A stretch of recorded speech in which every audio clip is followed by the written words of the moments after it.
Our family, it seems like forever. We were one of those families that were caught up in the immigration battles. Me and my sister grew up around illegal aliens. We both actually happened to have married illegal aliens. And some people say, how can you fight this if you married an illegal alien and you're also your sister and all this kind of stuff? Well, I tell her, when we were little girls, there was nothing else around us except illegal aliens. And my husband actually became my protector, and then he became my husband. But when all of this mess started, right after amnesty, I was actually working for the government. And I actually went to work for the government because I wanted to give back to my community. I just wanted to help as much as I could. The only thing I didn't realize when I went to work for my county government was that we were helping illegal aliens right and left. They did an amnesty, and what most people don't realize is that all these people they let in not only didn't have an education, they didn't even know about hygiene, they had no money. So it was up to the health departments in every county to help these people. And so as thousands and thousands came in, I had never heard the word racist used on me or anybody else. I hadn't heard that word. But all of a sudden, I'm being called a racist because I told them that no, I was not going to help them falsify their papers. No, I wasn't going to do what they wanted me to do. And they'd say, look at you. You look like us. You are a racist if you don't help us. Well, we didn't help them. And I started getting involved. I met a lovely, lovely woman that just passed away, and Barbara Coe.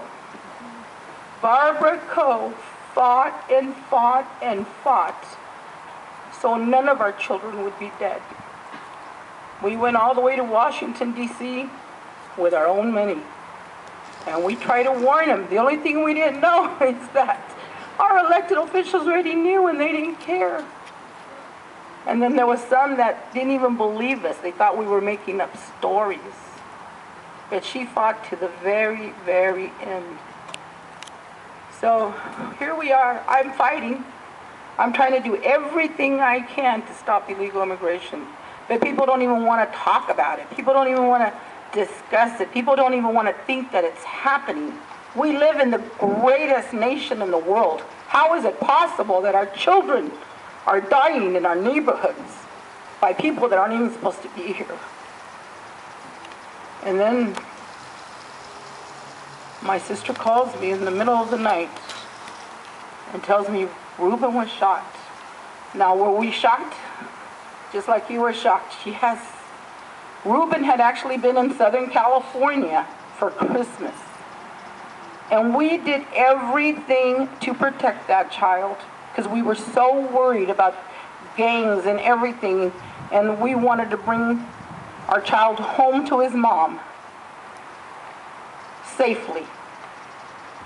And 2 days after Christmas, an illegal alien in a pickup truck was going by when he was coming home from a friend's house. They had been playing Nintendo.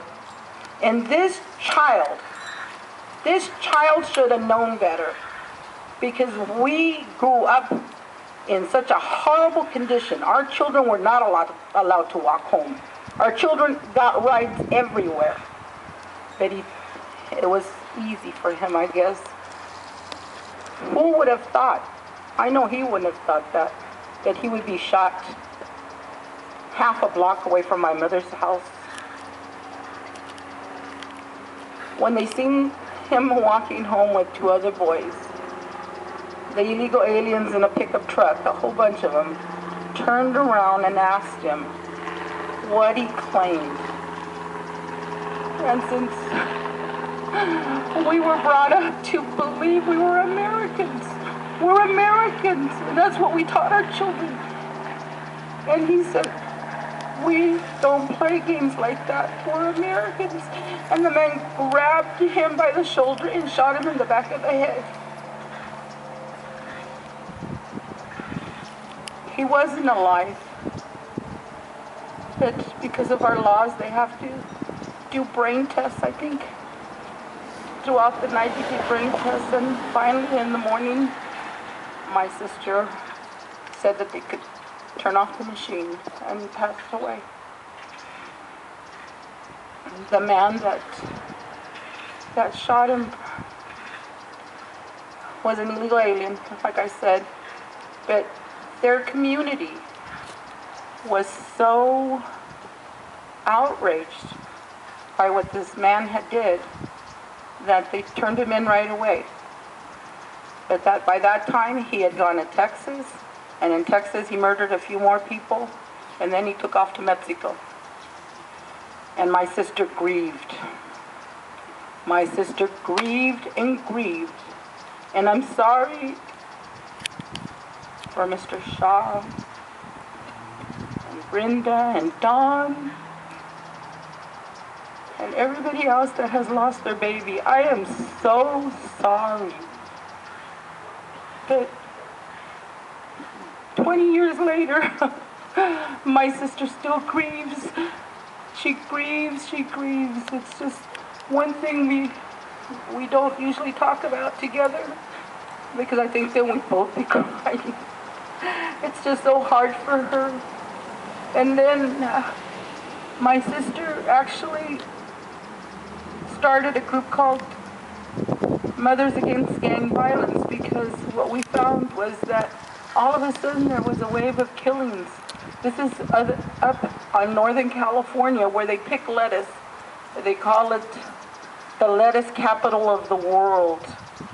And this is one thing we have found out, is that a lot of the congressmen and Congressman Sam Farr, and now I know you know Jeff Denham, if you've heard that name. Yes. Jeff Denham. My sister actually helped Jeff Denham when he first got elected, and now he's the one, the Republican, that signed on with the Democrats to pass these bills that are going through. My dear friend Barbara's gone. And I honestly think that God put me in her path to help her with this issue. She's gone, but a few days after she left, I heard her voice distinctively. It was the day Brown signed that bill to give driver's licenses to illegal aliens. And I'm talking to God. I'm saying, Lord, help us here. Help us. We are in deep trouble. First, the Democrats went to the dark side. Now the Republicans are going to the dark side. Who do we, as a people, as Americans, who do we have to stand for us?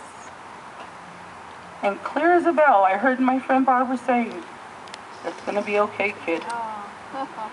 And I did a double take, and I said, it's going to be okay? Wow. And she said, yes. So I do think we have a big fight in front of us. I'm sorry our children are dead, like Dawn said. Oh gosh, I wish I hadn't met any of you. I wish your babies were with you. Oh my goodness. But God is good, and I know we will see Him. It's just too bad that they are the sacrifices of war, and we are in a war. Our country has been invaded, and our elected officials have been paid off. So we have to do everything we can as Americans to get these fools unelected. Find good people. Even in the little rinky-dink boards. Because look at this. A few men in power have Los Angeles in a grip of corruption. And a little bit more men have California in a grip of corruption. Who could have thought this would have happened to California? I've been asked over and over to leave. I could leave. Me and my family are in a lot of danger sometimes. And I'm not going nowhere. This is my home. This is my children's home. And we're going to fight. We're going to continue to fight. And I just thank you all for being here. Please, please just keep calling. Right now, they're so close to selling this out. Call, call, call. Use Numbers USA. You can send free faxes. Free faxes. Do anything you can. So no more parents will grieve like these parents are grieving. Thank you.